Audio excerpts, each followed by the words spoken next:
Salut la Chine! Adieu l'Europe! Sur la photo internet, on peut voir un panneau d'agglomération spéciale. La partie supérieure jaune indique le mot Chine. Sous le trait est écrit le mot Europe, rayé en rouge. Premièrement, on peut dire que la photo va bien avec le thème vieux contre nouveau et explique que l'Europe est vieille. En contraste avec l'Europe, la Chine est représentée comme fraîche et nouvelle.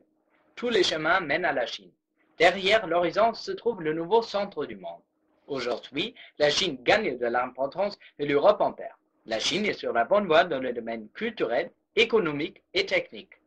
En 1989, le gouvernement chinois décidait de construire un programme de navigation spatiale pour les astronautes chinois. C'était le début de l'exploration de l'espace par la Chine. Vers la fin des années 90, la Chine présentait ce programme au monde entier. Il s'appelait le vaisseau spatial Shenzhou, que veut dire le bateau des dieux.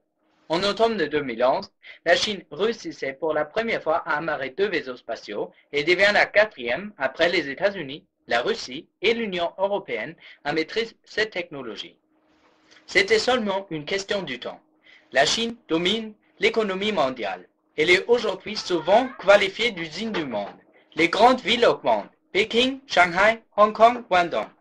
Il n'existe pas de villes aussi grandes en Europe. L'Europe traverse une crise financière. Elle n'a pas un rôle aussi important dans la politique mondiale. Shanghai est la ville la plus peuplée de Chine, suivie par Pékin avec environ 19 millions d'habitants. Mais malgré la politique d'un enfant par couple en Chine, la population est toujours croissante en ce moment. Ça va durer quelques années avant il y a une équilibre. L'Europe vieillit. L'Allemagne est un bon exemple. Il y a moins de naissances et la population ne grandit pas. Les prévisions pour l'année 2030, la moitié de la population serait âgée de 50 ans et plus. En Chine, au contraire, il y a plus de naissances qu'autrefois. En tout cas, il faut que nous luttions pour que l'Europe ne se perde pas dans la foule des pouvoirs qui règnent sur notre planète. L'Europe a un avenir, mais il faut le trouver.